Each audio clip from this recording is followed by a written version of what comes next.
Well, good evening and welcome to Tucker Carlson tonight. You may think the media are capable only of skepticism and loathing, but think again. Journalists can love, too. Their latest crush, the Democratic People's Republic of North Korea. Kim Yo-jong, whose brother is, of course, the undisputed dictator of that Stalinist hermit kingdom, is at the Winter Olympics this week. And according to the press, she's a huge star, a bigger star even than our vice president, Mike Pence, or for that matter, a bigger star than any of the actual athletes. Don't believe it? Consider some of these descriptions. From the Washington Post, quote, the Ivanka Trump of North Korea captivates. From CNN, she's stealing the show. The New York Times says she turns on the charm. Reuters, the newswire, meanwhile, writes this, quote, North Korea has emerged as the early favorite to grab one of the Winter Olympics' most important medals, the diplomatic gold. Ugh. Well, reporters gushed over the world's last totalitarian state. Mike Pence, who again is the vice president of the United States, was attacked for not standing up to honor North Korean athletes. Watch this. I thought that Mike Pence said that it was inappropriate to make political statements at sporting events. If you're in Korea, you need to stand up. You need to stand up and show respect. The Olympics are supposed to be the one place where politics is not supposed to play a part. That's my understanding. Well, if you're surprised, you shouldn't be. Progressives have a long and dishonorable history of supporting the world's most repressive regimes. No exaggeration. The New York Times, just to name one example, supported Joseph Stalin even as he was murdering up to 12 million Ukrainians in the famous famine there. That paper also led the cheering for Fidel Castro as he turned Cuba into a police state. In 1975, and we're not making this up, when the Khmer Rouge swept to power in Cambodia, the Khmer Rouge, the New York Times made this prediction in a headline, quote, for most, a better life. One of the worst genocides in history followed shortly thereafter. It turned out not to be true. Well, it's hard to find a dictator the left has not supported. Chairman Mao, Hugo Chavez, Idi Amin. These people seem to have nothing in common but one thing. They all hate America. Turns out progressive activists also have one thing in common. They resent their fathers. That's where their politics come from. The rest is just window dressing. Deirdre Griswold is editor of Workers' World. It's a weekly communist newspaper that supports the North Korean regime, where she has visited, and she joins us tonight. Deirdre, thanks for coming on. Hello. So you're a longtime communist. You're a longtime supporter of the DPRK. You visited at the invitation of the government. You think its leaders are great. When you see CNN and Reuters agreeing with you that its leaders are great, that must validate you. I mean, you must cheer as you watch the Olympic coverage. I've been to both North Korea and South Korea, and I'm on this program because I want to talk to the people who watch your show and make a serious point that we're in the process of moving towards a nuclear war. And they have never experienced that, but the Korean people know very much what war is like, and they're not for it. And the people of South Korea don't want war any more than the people of North Korea do. And they showed that at the Olympics when in the opening ceremonies, when they cheered with great joy the fact that the North and the South were marching together. So since you've been to both countries, I'm just wondering, so one is obviously the world's last Stalinist regime. It's pretty rigidly Marxist. That's North Korea. South Korea is floridly capitalist. It's a market-based economy, which, of course, you reject. Which country would you rather live in personally? I won't try to answer and debate you on everything you've said. This is your show. I'm not debating it. No, that's a sincere. Well, that's a sincere question. I only have a couple of minutes, but what I want to talk about. You're not going to answer the question. What I want to talk about is what I think is really of importance to the people of this country.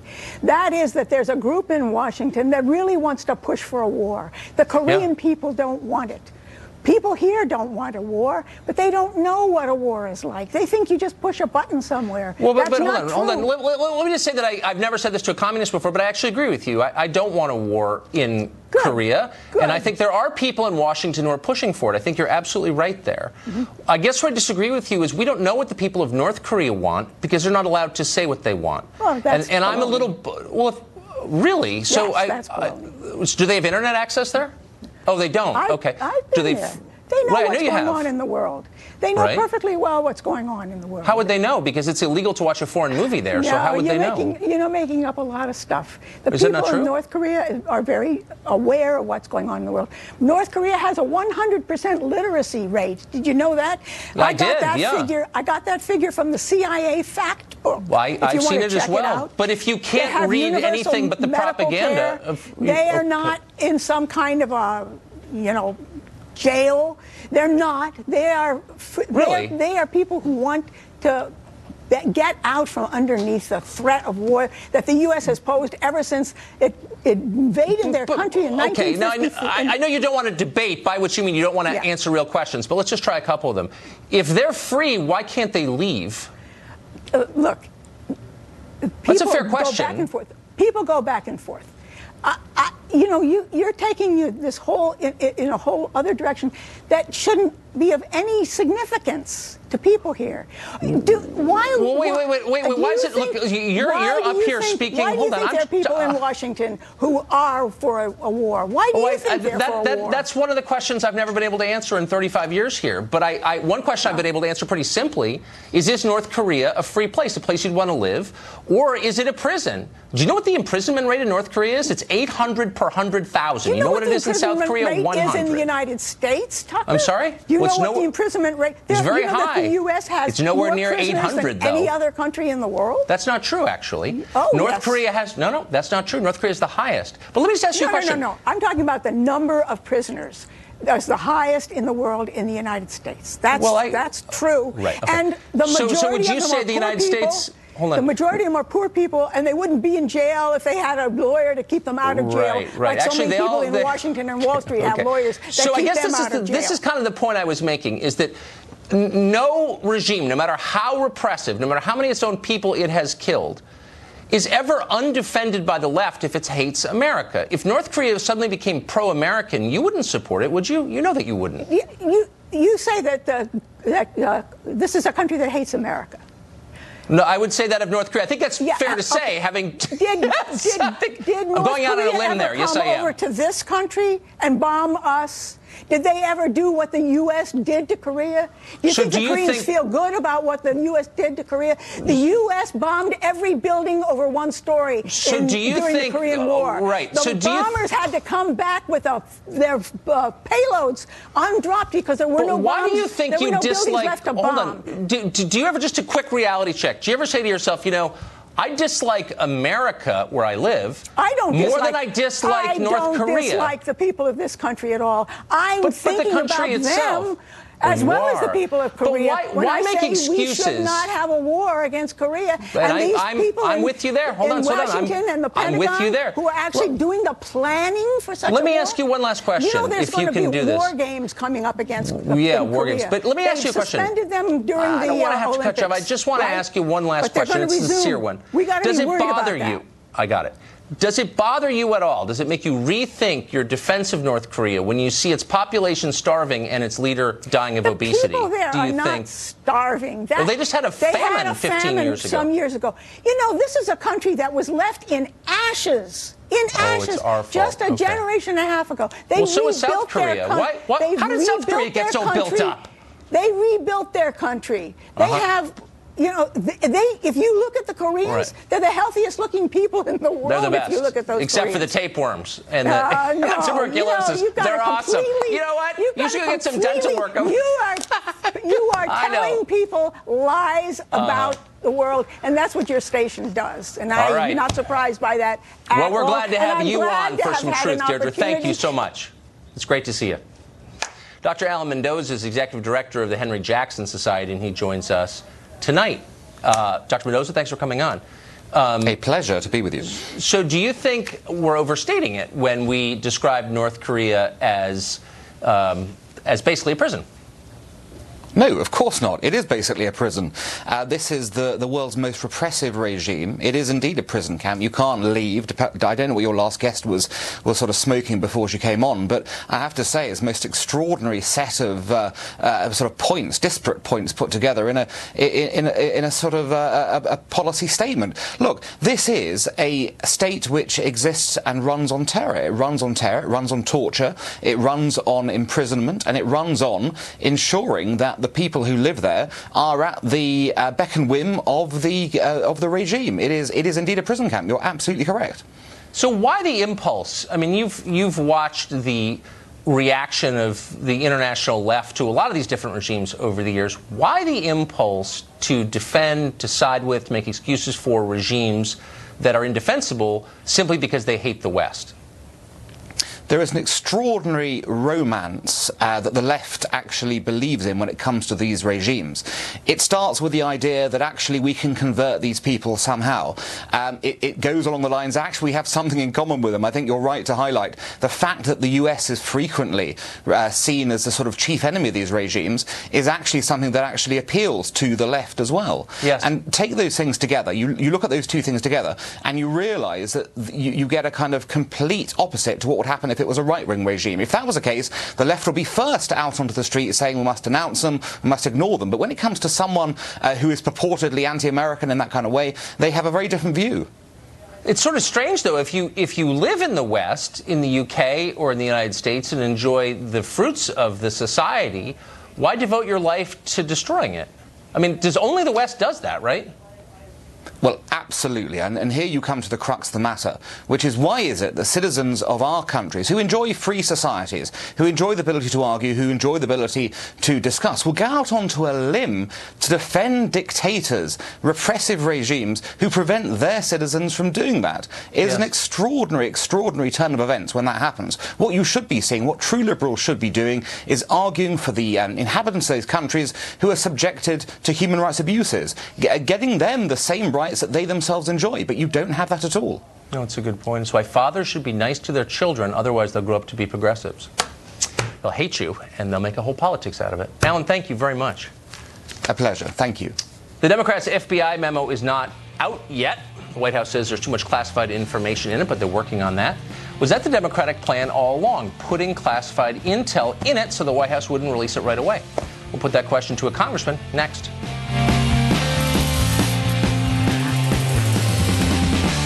There's a battle underway in Washington over memos. Democrats have asked President Trump to release their memo. It's a rebuttal to the Nunes memo of 10 days ago on the FBI. The president says he will release it, but at this point, the memo contains too much classified information that must be taken out or altered before the public can see it. Some are saying that was the plan all along, that Democrats deliberately created a memo they knew couldn't be released. Congressman Eric Swalwell represents the state of California, and he joins us tonight. Congressman, thanks for coming on. Tucker, great to be back after our court-ordered cooling-off period. Exactly, which I was thinking about today, and I'm glad and grateful that you came back. So 10 days ago, February 2nd, was the day the Nunes memo was released, and this show had called for it to be released. And because of that, you said that we were working for Vladimir Putin. Now, the Democrats have a memo, the minority memo, and I would like to see that released, and we've called for it to be released on the show as well. Do you still think I'm working for Putin, now that I want your memo to be released? No. Tucker, I never said that. I said that you're making the same argument. You're on the same side with them. But I'm glad you do agree that I was actually doing his bidding. So the question is asking for your memo to be released doing his bidding also? Yeah. No, I said when you're on the same side, you have to ask whose bidding are you doing. But Tucker, I'm glad you agree with me. Hold on, but please answer the question. Yeah. I'm asking for your. You said that because I wanted Nunes's memo to become public. Now I would like Adam Schiff and your memo to become public. Am I still on Putin's side? It sounds like this is going to be a short interview because you and I both agree the Democratic memo should be public. Okay, so the answer is, if I want the Republican memo to be released, I'm on Putin's side, but when I want the Democratic memo to be released, I'm on God's side? I think both of us agree that we should get past the memo, the attacks on process, and get back to the evidence in this investigation. But see, what's so striking, though, is that when Nunes was releasing his memo, you guys said, and you among them, this is hurting American national security. It's subverting the rule of law. This memo that you are trying to release now apparently has classified information in it. I think you would agree that it does. The intelligence agencies say that it does. Why is that not also hurting American national security and subverting the rule of law?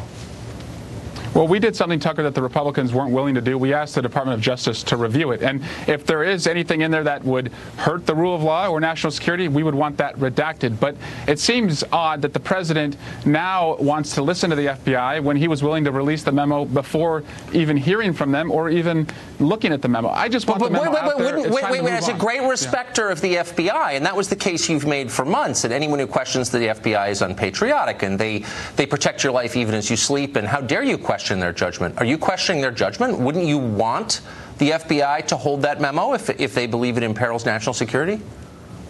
We do, and we're working with them right now to make any redactions necessary. But the way the president has framed this, Tucker, is very suspicious. I want to know if he's pressured them at all to hold back any information from the American people. And Wait, are you saying the FBI is subject to political pressures? I thought the FBI was above politics. Isn't that the case that you've made night after night on this show?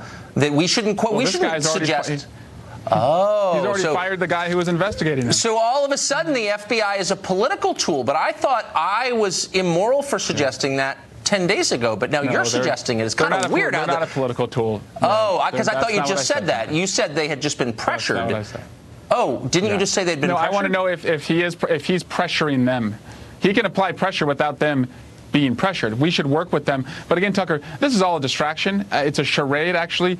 We really should be hearing from witnesses because it may surprise you. We haven't heard from a witness in our investigation in over a month now. I agree. And look, I mean, again, just to be totally clear, I think that classification is used to shore up people's power in Washington. I think a lot of things that we should be able to see, we can't because they're classified for no good reason. So I'm very sympathetic to your case. What I'm not sympathetic to is the changing goal line here. So when you do something, it's great, it's in the national interest. When the Republicans do the exact same thing, it's somehow doing the bidding of Vladimir Putin. Do you see what I'm saying? Well, no, Tucker, what I see is the FBI said it would be extraordinarily reckless to release a memo, and the president went ahead and did it anyway. Now they have said they have concerns about ours, and what are we doing? We're working with them. We're not going to the House floor and just reading it recklessly. We're working with them because we still believe in the rule of law and the institutions of the Department of Justice and the FBI. Can I ask a question, think that's the difference here. Why did you send it to the White House? Why didn't you ask the FBI first? I mean, you're part of the oversight committee. You could have asked them privately, hey, is there anything in here you think would imperil American national security before you send it to the White House? But you didn't because you wanted to grandstand about it, obviously, right? No, it's not grandstanding. It's about an attack that occurred on our country, witnesses in this investigation now being given information by the Republicans, and us wanting to follow the rules. God forbid we have a rule of law and a process that's worked for over 200 years. Why didn't you ask the FBI ahead of time? Wait, hold on. Why didn't you run the memo by the FBI before you sent it over to the White House? Tucker, we've been following the rules that we're given. We're in the minority right now. Oh, no I don't think this is how it'd be run if we were in the majority. Okay. I know that's true. We'd be in the middle of impeachment. Yeah. So really quick, look, we've been talking about this for over a year. You've suggested that the president and the people around him basically sold out our country to a hostile foreign power, Russia. You've presented no evidence of that. You've said it's either classified or the investigation's ongoing. I want to make a deal live on TV. If you have any evidence that Trump or anyone around him colluded with Putin to win the election, I'll give you a half an hour of this show live on Fox, big audience, and you can present it. I'll let you present the evidence. I mean that, because this has gone on too long, and I want to know what the evidence is, finally. Fair? Yeah. Yeah, fair, Tucker. But we're not even looking for collusion. That's the problem on our committee. We're attacking the process. We're not interviewing witnesses. If you gave us time to interview witnesses and the subpoena power, I promise you we could tell the country once and for all what happened. It's gone on for over a year. Your deal. If you have any evidence at all of collusion, any, and I don't care how small it is, I will give the floor to you, and I mean that, because I want to wrap this up. I'm sure you do too. Because you're not enjoying it. A lot of my conservative friends would love to see me on your show for a half hour. Congressman, thank you for joining us. I appreciate it. My pleasure. President Obama and the First Lady Michelle Obama just had their Smithsonian portraits revealed. They're really odd. Just going to be honest with you. They're weird. And we're going to show them to you just ahead.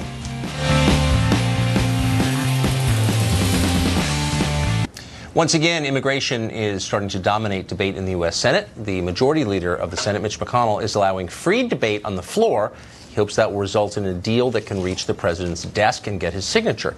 Senator David Perdue is a Republican from Georgia. He's the co-sponsor of a newly introduced Secure and Succeed Act. It basically reflects the immigration priorities the president laid out in his State of the Union address, a path to citizenship for 1.8 million Dreamers, coupled with $25 billion for border security, a wall, lower family-based immigration, and an eventual end to the diversity lottery. Senator Perdue joins us tonight. Senator, thanks for coming on. Thanks for doing this. So this is a question that just dawned on me because I'm a little slow. I thought this was a debate about DACA, which is like 600, 700,000. And then the president's talking about legalizing 1.8, 2 million. Where did the extra people come from? Well, this started several weeks ago. Actually started a year ago when Tom Cotton and I, and you've been on your show a couple of times about that. We started a year ago talking about we have an opportunity to fix the immigration system. And when the president decided a couple months ago that he wanted that Obama had done the incorrect thing by the executive order regarding DACA, then he moved and said he's going to put that back on the plates of Congress. And so that's where we are. So we've been working feverishly to follow up on his agenda that he laid out several weeks ago in the White House when we had Democrats and Republicans in the White House talking about how to fix this immigration system on the legal side, the legal immigration system. So and that's where we are. If we legalize 1.8 million, put them on a path to citizenship and voting, how can we be sure it stops there? Previous amnesties have drawn a lot of other people. How do you stop it at 1.8? Well, first, this is not an amnesty. And second of all, if that's all you did, you would not end this situation. How is it not an amnesty? Well, because these are people that have not actually violated the law. But here's the issue. The issue is the president made a bold move. He put this out as an offer if and only if he gets the 4 facets of this framework that he laid out. And that includes the end of diversity lottery, end of this linked chain migration that we have, and border security. So those are things that would preclude us from being back here again in just a few years. Right. So this is, to immigration hawks, this seems too moderate. But to a lot of Republicans in the Senate, it seems it's too fierce. Can you get united Republican support for this? Well, we're finding out right now. But this is a bill that is supported by the American people. 2/3 of Americans want to end the DACA situation. They want to end it. They also want border security, end of chain migration, end of diversity lottery.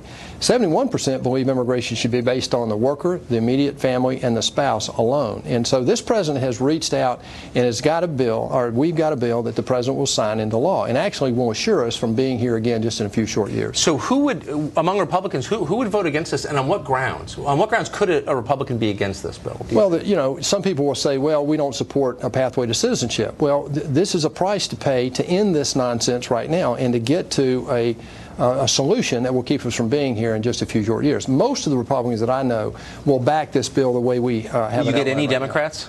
Well, we hope so. We're going to find out. It'd be really interesting to see if they'll vote against this solution, what they've called for before. The interesting thing right here is that over the last 30 years, Democrats in different forms have actually asked for these same facets that the president has outlined in this framework. And as early as in the 90s, Barbara Jordan headed up a commission that Bill Clinton received that called for an end to chain migration. Of course. I get the noted white supremacist Barbara Jordan. It's ridiculous. Senator, thank you. Yeah, thank you. Good to see you. Jose Mangana is an immigration attorney, and he joins us tonight. Jose, thanks for coming on. Thanks for having me, Tucker. So the president, as you know, has put on the table, and Republicans, you just heard from the senator, are willing to back up legalizing, giving amnesty to 1.8 million people who came here illegally. If that happens, if Trump does sign a bill giving citizenship to these people, will you vote for Trump? Will anybody in that group vote for Trump? So, Tucker, I can't vote for Trump because I'm actually a DACA recipient. I've been here for 30 years. I have 2 U.S. citizen brothers. I'm a small business. I'm very aware of that, but I'm including you in that. So if this goes through, you will get a path to citizenship. Unfortunately, this won't go through, Tucker, because the plan that the White House has proposed simply has no legs. I've met with hundreds of Republican offices in the House and in the Senate. There's not 18 votes in the House, and there's not even 50 votes in the Senate. There's no doubt that a lot of Republicans on the Hill are adamantly in favor of open borders. That's why these people are here in the first place. I mean, you don't need to convince me of that. So, but I don't want to argue the politics of it. I want to argue the principle of it. What matters? What's right and what's wrong?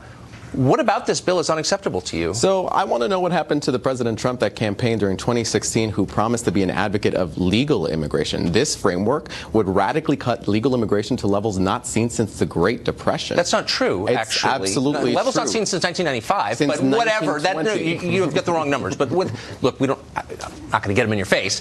The point is, this bill does what specifically that you think is unacceptable? Chain migration stays. It's limited to the nuclear family, but you still get to bring your nuclear family. They just can't bring a lot of other people after them. Should they be able to? I mean, well, President Trump himself during the campaign promised that he would put a big, beautiful door at our nation's border for legal family immigration. So this would bring, we get 500, let's just say 500,000 legal immigrants a year. What should be the number if that's not enough? So right now we have about 1 million, actually, that get green cards. Right. I think the number should be slightly more. I think during S744... Should be what? Because why? I think 1.5 million, 2 million, because immigration makes this nation consistently great. You know, 86% of the American public, including 79% of registered Republicans, want the Dreamers to stay here, but not but actually, no. I mean, as long as you're going to throw poll numbers around, with which I'm familiar, there's no group of Americans that wants 2 million legal immigrants a year. I mean, Pew just polled this 2 weeks ago.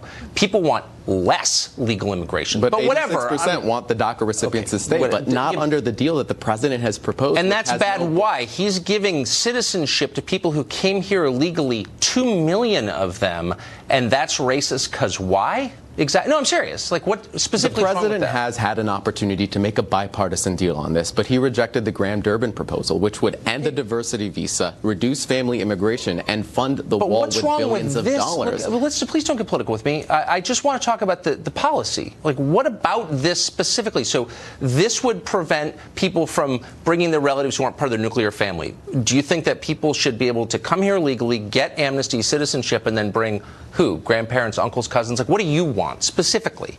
I think our system is incredibly restrictive. Already, you can't sponsor grandparents, uncles, cousins. It takes decades to bring your family here, and often they can't come because of collateral provisions in the INA. So we have a restrictive system already, So you should be able Tucker. to bring, you should be able to come here illegally, get amnesty, then become a citizen. You didn't go through the normal path. You snuck in the country. You're here illegally, but we give you amnesty, and you should be able to bring your cousins, your uncles, and your grandparents. That's what you believe. Most of those normal paths are actually being eliminated by the White House immigration proposal. If this White House is so committed to legal immigration, why does it try to end it? No, but these are people who came here illegally. We have no duty to keep them. We could deport them, including you. No offense. I'm just saying, like, I hope you wouldn't deport me, Tucker. Well, lots of countries deport people. Lots of them. Dominican Republic, Japan, Israel, a lot of countries do it. But we don't set our immigration policies based on other countries. We don't. I'm just saying we have no moral responsibility to deal with people who aren't citizens, because our responsibility is to citizens. So people sneak in here, they're here illegally, we give them citizenship, and it's immoral not to let them bring not just their parents and their siblings, but their grandparents, their uncles, as you said, and their grandparents. That's your position. So this proposal actually would affect even individuals who come to the United States legally and want to sponsor their family. I thought the Republican Party was all about family, but this essentially makes it easier to break families apart. Well, but you don't have to come here if you don't want. I don't know if you knew that. You don't actually, it's our country, and you don't have to come if you don't want. It's my country too, Tucker. No, I don't think it is, because I don't think you're a citizen, are you? I'm not, but I've been here for 30 years. I own property in D.C. I have 2 degrees. I am a small business owner. You want to kick me out, Tucker? The basis of a country is citizenship. It's something against you personally. It just has to be that way, or else it's not a country, right? Absolutely. So let's create additional legal channels for people to be able to bring their close How about we decide who comes? How about we don't let people who come illegally bully us into bringing their relatives? How about we as Americans decide who makes the cut and who doesn't? Actually, we already did. Congress did that over the course of the last 100 years, has established a firm family immigration system. Thanks, we're trying to dismantle thanks to a bipartisan effort to bring in cheap labor. Thank you, Jose. Good to see you. Thank you, Tucker. It's always a pleasure. Good luck, Stan. President Obama's official Smithsonian portrait is the masterwork of an artist whose prior work includes decapitated people. Mark Stein will discuss that with us. It's unbelievably weird. If you haven't seen these pictures, don't go away.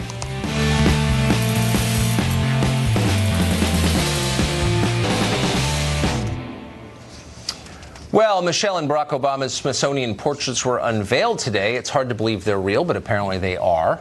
The president's portrait shows him stuck to a wall of foliage like you were glued to the outfield at Wrigley Field in Chicago. Michelle Obama's portrait was less weird, though some question whether it actually looked like her at all. The portraits were painted by Kehinde Wiley. Her previous paintings include racially fraught works of white people being decapitated, of course. Mark Stein is an author and columnist, and he joins us tonight. Mark, I don't know if you're familiar with her oeuvre, but I want to put some on the screen for our viewers who aren't familiar with it. So here's one of them. There's the famous decapitation, the racially fraught decapitation portrait. Now, I sort of wonder, like, you don't have to be too creative. If you flip this around, I mean, that's a pretty heavy-duty thing, isn't it? That looks like Well, there's another one. This is the person painting the Obama's portraits? Yeah, I think this is what happens when you try to be up to the moment. Yes. Clearly, the Obamas didn't want to... My advice, if anyone wants to do a formal official portrait of you, is to just climb into a suit, stand in front of a fireplace, or sit in a wing chair, because almost any time you try to do it differently, it comes off worse, and in 5 years' time, you look completely ridiculous. It's like the portrait of Howard Dean in the state capitol in Vermont, which is commonly referred to as the L.L. Dean portrait, because all the other governors are lined up looking like a bunch of stiffs who look like governors, and there's L.L. Dean looking as if he's about to go into the wilderness to commune with Algonquin natives. Anything you do risks, other than the conventional one, risks looking ridiculous, and I think in the case of President Obama in front of all those leaves, that's very much the case. That's right. And I should point out, by the way, that his portrait was painted by a different artist from the one who painted his wife's. He may have been a little less sensible than she. So I don't know if you saw this. This is, there are only 9 members of the Supreme Court. One of them is called Ruth Bader Ginsburg. She's sort of a hero on the left. And she recently said that sexism is to blame for Hillary losing. Now, Supreme Court justices obviously typically avoid partisan political expressions. But while she was attending a women's conference at Columbia, she aired her grievances about 2016. Listen to this. I think it was difficult for Hillary Clinton to get by even the macho atmosphere prevailing during that campaign. And she was criticized in a way I think no man would have been criticized. Sexism played a prominent part. Does she have evidence for that, or is she just making it up, since she's a Supreme Court justice, I guess? Yeah, that's the point at which I would have leapt up and said, objection, Your Honor, move to strike. Because there is no evidence. She shouldn't be talking about this, for a start, because and it shouldn't be necessary to state it so obviously, because she's a judge. She shouldn't be doing this. And this is not just political, but it's actually speculative. She's purporting to explain, as Hillary has tried to do, why Hillary lost. And she's revealing that she is making assumptions about half the people who will be appearing before her bench in the court. And in that sense, her speculations, as the lawyers like to say, have no probative value. She is a judge, and she should know better than to concoct evidence based on her own assumptions. I think this is absolutely terrible. You know, I loathe rule by judges, which, alas, this great republic has dwindled down to. But people accept it because they think they're a kind of super legislature, 9 robed regents who are above the law, who are above politics. So if these 9 robed regents start purporting to know the minds of 100 million voters, I think that's actually very disturbing. I think, with respect, this is something no judge should be doing, and she should be rebuked by the Chief Justice for doing it. Yeah, I wonder what she would make of the majority of married women who voted against Hillary. Right, but you know something, that's a fact, and that fact could be laid before the court. But what this judge is doing is just actually speculating based on her own prejudices, and that's actually a kind of weird thing for any judge, never mind one who's got this far up the chain. I agree with that completely. I think it's kind of a serious thing, and I'm glad you think so too. Mark Stein, great to see you. Thanks a lot, Tucker. One professor says you ought to stop having children for the sake of the planet. He'll join us next to explain why. Stay tuned.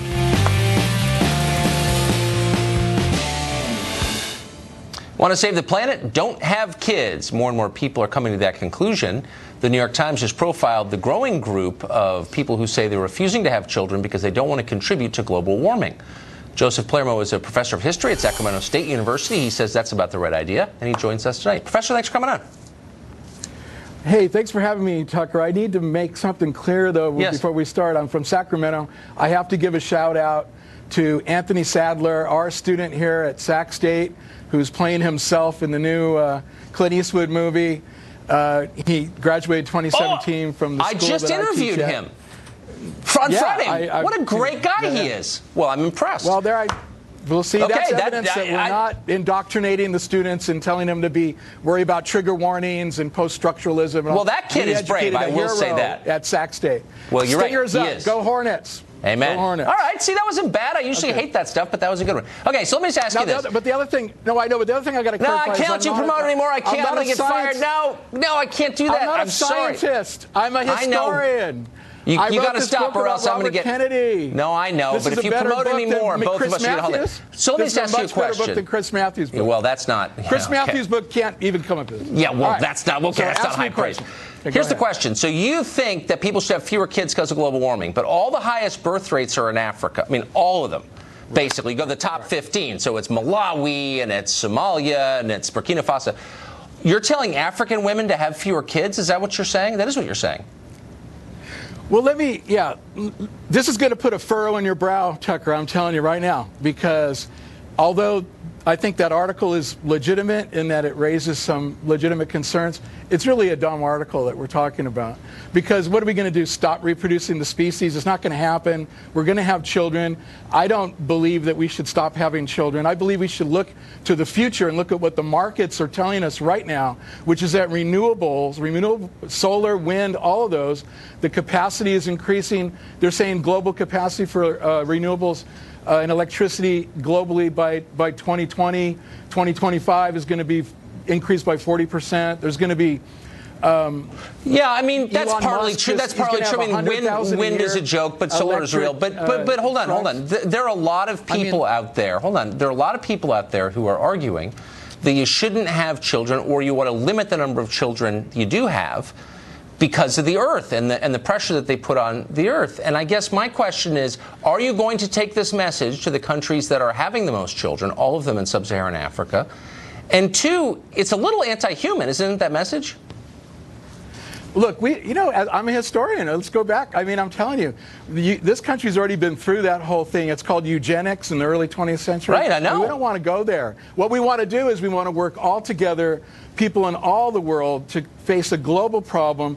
I mean, Fox Business News just on December 20th was urging its readers to think about investing in alternative fuel stocks. I mean, Elon Musk is going to have 100,000 electric semi-trucks in the next 4 years. He wants to produce 100,000 a year. He just shot a Tesla into outer space. That's the future. And the stocks are showing that. The markets are showing that all of them. So what you're saying, can I say a couple money questions? Is going to those. So the stock market is always, this is why I love liberals now, because the stock market's always right now. It's the stock market. So you take a lot of your cues from the stock market? So if tobacco stocks go up, is smoking okay? No, I'm just saying that back in the day, when Henry Ford was moving the country to automobiles, there weren't people saying, "Oh, we've got to hang on to the whip and buggy industry and let's not move there." We moved into auto. A lot of people saying that. Now we're moving into electric fuels, electric vehicles. I mean, he just shot a car into space, man. Well, I know. It was so impressive. I mean, I'm not sure what that means. I'm not. But you're kind of freaking me out a little bit, Professor. We're leaving the 19th century. We're going into the 20th century. Let me ask you that. Let me just sum this up, since we're almost out of time, and this interview is obviously totally insane. Is there anything about the future and technology that... Markets have spoken. Okay, there you go. That's a new liberal position. Markets have spoken. Is there anything about technology or markets that makes you uncomfortable at all? Or are they always good and right? There's a woman running for governor in Minnesota right now on economic stimulus to tackle climate change. I mean, we're moving forward. There's a conservative group in Wisconsin called the Wisconsin Conservative Energy Forum. Nothing can go wrong. Conservatives Technology is always good. All right. Good. They're moving on. It's moving forward. You know what? I love your childlike faith, Professor, and I'm not going to do anything. You know what? I'm not going to tell you that Santa's not real because I don't want to hurt you. Thanks, Professor. Great to see you tonight. Well, of course, everything is racist in America, and by everything we mean literally everything, even acknowledging who founded the country. Racist. Details ahead.